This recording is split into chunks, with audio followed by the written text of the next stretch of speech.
कई बार हमारे कुछ प्रश्न रहते हैं एकाग्रता के विषय में, सजगता के विषय में, या फिर यूँ कहें कि हमारे विद्यार्थी बड़े चिंतित रहते हैं कि कई बार उनका पढ़ाई में मन क्यों नहीं लगता, कई बार वो अपने कार्यों के प्रति, अपने भविष्य के प्रति उतने एकाग्र क्यों नहीं रह पाते।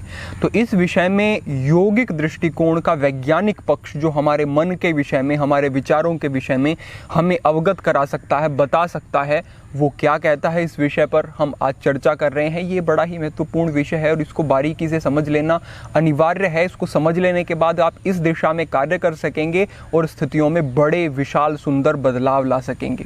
तो यहाँ पर बताया गया है कि कोई भी एक दोष ही होता है जो हमें एकाग्र नहीं रहने देता।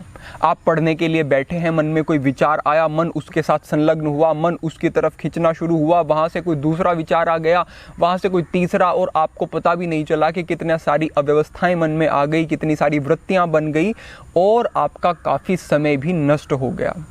ऐसा ही निरंतर हमारे साथ चलता रहता है। लेकिन अगर आप देखेंगे कि ऐसा हुआ क्यों, तो इसके मूल में कोई एक वृत्ति थी, कोई एक संस्कार था।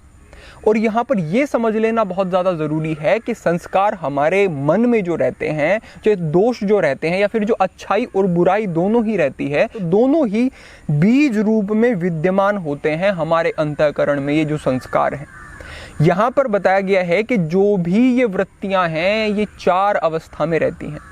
पहली बताई गई है प्रसुप्त, फिर बताई गई है तनु, फिर विच्छिन्न और उदार। लेकिन जो मूल रूप से मैं स्थिति कहूँगा वो प्रसुप्त और तनु की है। फिर तनु से व्यक्ति उदार में चला जाता है। अब इसको मैं बिल्कुल स्पष्ट करता हूँ जिससे कि सरलता से आपको समझ में आ सके। यहाँ पर आप ऐसा समझ सकते हैं कि कोई भी परिस्थिति सांकेतिक होती है, लेकिन मूल में हमारी वृत्ति हमारे अंतःकरण में विद्यमान होती है। जैसे कि कोई एक व्यक्ति है जो कि बड़े अच्छे स्वभाव का है, जो कि जब भी उसे कोई क्रोध आता है, कोई घृणा, कोई ईर्ष्या, कोई कामोत्तेजक विचार या कोई भी नकारात्मक वृत्ति उसके मन में आती है, तो वो उसे दबा लेता है, सहज ही उसे वो रोक लेता है। तो आप ऐसा समझ सकते हैं कि जो उसकी ये स्थिति है वो तनु है, यानी कि उसके अंदर बीज रूप में जो वो वृत्तियां हैं, जो वो दोष हैं, वो विद्यमान तो हैं, लेकिन वो उन्हें अपने बल से, अपने संकल्प शक्ति से रोक लेता है। अधिकांश हमारे नवयुवकों की, विद्यार्थियों की स्थिति ये रहती है कि उनके अंदर वृत्तियां उत्पन्न होती हैं, वृत्तियां जागती हैं, लेकिन वो अपने प्रयास से उन्हें रोकने की कोशिश करते हैं और अधिकांश रोक भी लेते हैं। अगर ना रोकें तो फिर तो आपका पूरा का पूरा समय ही इन्हीं अनर्गल की चीज़ों में और गलत कार्यों में ही व्यय हो जाएगा। फिर आप अच्छा तो कुछ कर ही नहीं सकेंगे। लेकिन आप रोकने में क्योंकि सक्षम हो रहे हैं फिलहाल, तो आप अपने कार्य भी कर लेते हैं, लेकिन फिर भी आपको ये जो वृत्तियां हैं बीच में आ करके परेशान करती रहती हैं। अब एक उस व्यक्ति की स्थिति क्या होती है जो पूरी तरह से आध्यात्मिक दृष्टिकोण रखता है, जो कि योगाभ्यास आदि में संलग्न रहता है, जिसने अपने मन पर भी कार्य किया है और जिसने अपने शरीर पर भी कार्य किया है। वहां पर जो ये दोष हो जाते हैं, जो ये क्लेश हो जाते हैं, ये प्रसुप्त अवस्था में चले जाते हैं। जैसे आप कहेंगे कि कोई व्यक्ति सोया हुआ है तो उसे पता नहीं है, लेकिन ये नहीं कह सकते कि वो व्यक्ति जागेगा तो सचेत नहीं हो सकता। वो अभी सोया हुआ है तभी वो निष्क्रिय है। लेकिन यहाँ पर एक और बात विशेष रूप से समझ लेनी जरूरी है। जैसे ही उस दोष, जो कि दोष हमारे अंतःकरण में विद्यमान है, उसे अनुकूल वातावरण या फिर सही आलंबन मिलेगा तो वो जाग सकता है। जैसे एक बीज होता है, बीज भूमि में है तो वो वर्ष वर्ष तक बीज पड़ा रहता है, क्योंकि उसके लिए अनुकूल समय नहीं है, वातावरण नहीं है, उसके लिए अनुकूल परिस्थितियां नहीं हैं। और जैसे ही अनुकूल परिस्थितियां होती हैं तो बहुत सारी खरपतवार हमारे खेतों में उग जाती हैं।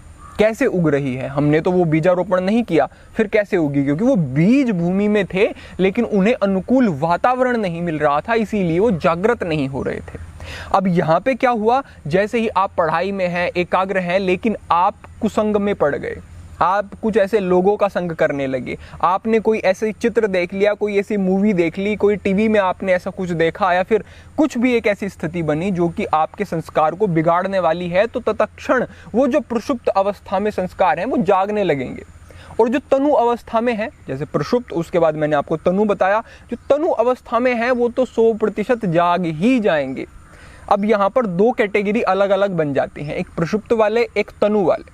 प्रसुप्त अवस्था में वो व्यक्ति जो कि पूरी तरह से आध्यात्मिक दृष्टिकोण है, यौगिक मार्ग पर चलता है वो, तो उसके जो कुसंस्कार हैं, हालांकि विद्यमान तो कहीं ना कहीं बीज रूप में है, लेकिन वो कुसंस्कार नहीं जागेंगे लंबे समय तक अगर कुसंग में नहीं पड़ेगा, लंबे समय तक अगर कुछ गलत नहीं देखेगा, लंबे समय तक अगर गलत क्रियाओं में संलग्न नहीं रहेगा, तब जाकर के वो विशाल रूप धारण करना शुरू करेंगे, जागने शुरू हो जाएंगे।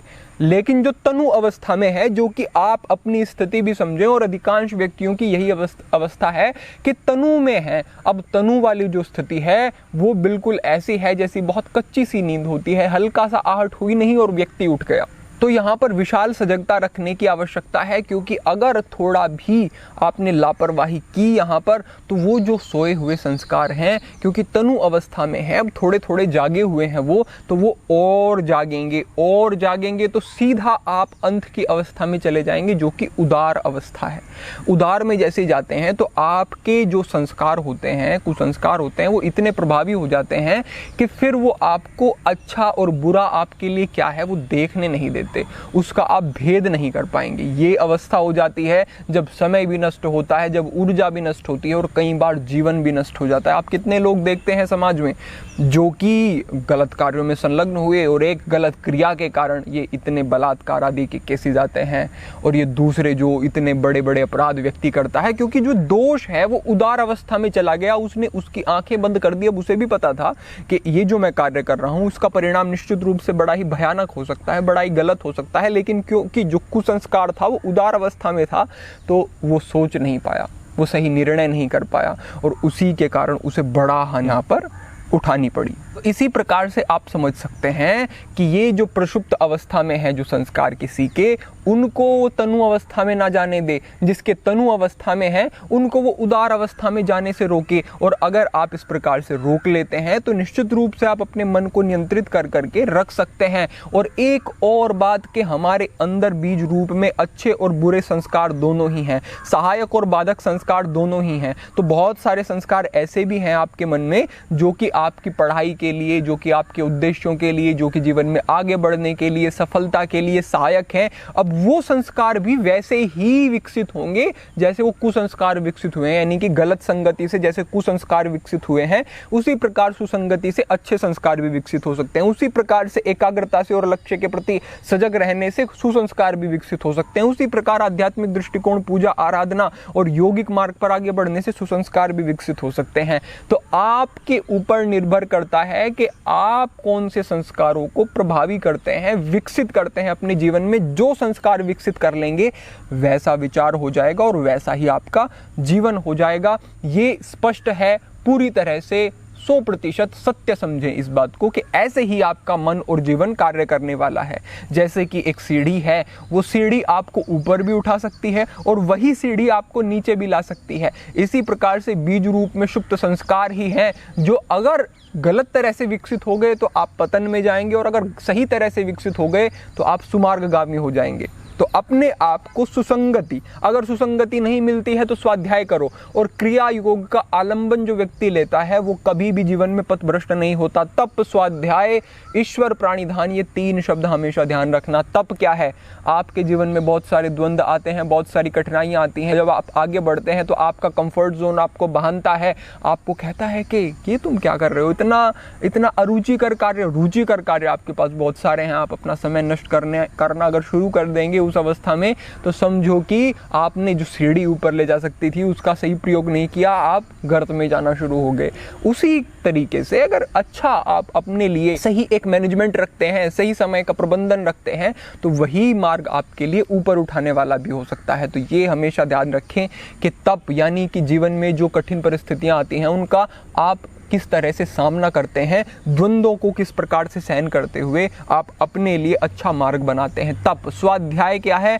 सही और उपयोगी ज्ञान को अर्जित करना, चाहे वो स्वयं का अध्ययन करने से और चाहे वो शास्त्रों का अध्ययन करने से। अब आपके पास, सभी के पास वो तरीके हैं जिससे कि आप अपने आप को सही दिशा दे सकते हो। लेकिन अगर आप निष्क्रियता में ना ही शास्त्रों को पढ़ेंगे, ना ही विद्वानों की बातों को समझेंगे, देखेंगे, तो कैसे आप समझ सकते हैं कि उचित मार्गदर्शन होगा? जो जिज्ञासा रखता है उसके पास सदा ही मार्गदर्शन उपलब्ध है। श्रीमद् भगवद गीता अमूल्य शास्त्र है, अमूल्य एक ताकत है आपके पास, जिसे पढ़ करके आप अपने सभी प्रश्नों के उत्तर भी पा सकते हैं और जीवन को दिशा दे सकते हैं।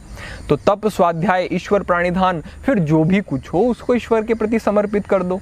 ये जो 3 अंग हैं, ये एक विद्यार्थी भी प्रयोग कर सकता है, ये एक योगी भी कर सकता है और ये एक प्रचंड साधक भी करता है, जो कि आध्यात्मिक उन्नति को शिखर तक पहुंचता है आध्यात्मिक उन्नति में। अब इनको हम कैसे व्यवहारिकता में प्रयोग करें, इसको कैसे करना है, वो आपको बताना, वो आपको समझाना, वो हम अपना कार्य मानते हैं। इनको कैसे आप प्रयोग करेंगे वो बड़ा ही सरल है, स्पष्ट है। केवल अपने आप को सही दिशा देने की आवश्यकता है और इस वैज्ञानिक पक्ष को हमारे विचारों के समझने की आवश्यकता है। इस पर और विस्तृत चर्चा भविष्य में अवश्य करेंगे, लेकिन अभी आपके लिए इतना समझ लेना अनिवार्य है। और इसको समझ करके जब आप आगे बढ़ेंगे और तप, स्वाध्याय, ईश्वर प्रणिधान, इन 3 अंगों को ठीक प्रकार से अपने जीवन में लाने की कोशिश करेंगे तो सभी बाधाएं समाप्त हो जाएंगी और बड़ा ही उपयोगी और श्रेष्ठ मार्ग प्रशस्त होगा आपके लिए। ये समझ लें कि आपको सुख नहीं देखना है, आपको उपयोगिता देखनी है। आपको ये नहीं देखना है कि मुझे थोड़ा सा क्षणिक सुख कहाँ मिल रहा है, आपको देखना है कि ये मेरे भविष्य के लिए, मेरे जीवन के लिए, मेरी आत्मिक प्रगति के लिए और मेरी भौतिक प्रगति के लिए भी निश्चित रूप से उपयोगी है या नहीं। आपको अपने आप को हर स्तर पर बेहतर बनाना है। अगर इस तरीके से, इस अवधारणा से, ये दृष्टिकोण लेकर के कार्य करेंगे, बड़े बदलाव होंगे, सुंदर बदलाव होंगे और आपका जीवन सद जाएगा। आप निरंतर श्रेष्ठ मार्ग पर अग्रसर होंगे। इस प्रकार से आप समझ सकते हैं। तो ये हमारे विद्यार्थियों के लिए एक विशेष, उपयोगी, महत्वपूर्ण मार्गदर्शन। इसको आप समझें, जीवन में धारण करें, आप आत्ममूल्यांकन करें, कहाँ गड़बड़ी हो रही है वो देखें, लक्ष्यों के प्रति सजग रहें, क्योंकि जो व्यक्ति सजग है वो अपने जीवन के हर पक्ष में फिर सजग रहता है। तो अगर आप आज पढ़ाई के प्रति सजग नहीं है तो हो सकता है आप दूसरा भी कुछ कार्य विशेष एकाग्रता के साथ ना कर सकें। तो जो भी कर रहे हैं पूर्ण मनोयोग से, पूर्ण एकाग्रता के साथ करें, तभी आपके लिए वो सभी श्रेष्ठ मार्ग प्रशस्त होंगे। आप समृद्ध बन सकेंगे, आप उच्च स्तर का जीवन व्यतीत कर सकेंगे। आज के लिए यही मार्गदर्शन, सभी के लिए प्रार्थना, सभी के लिए मंगल कामना। ओम नमः शिवाय।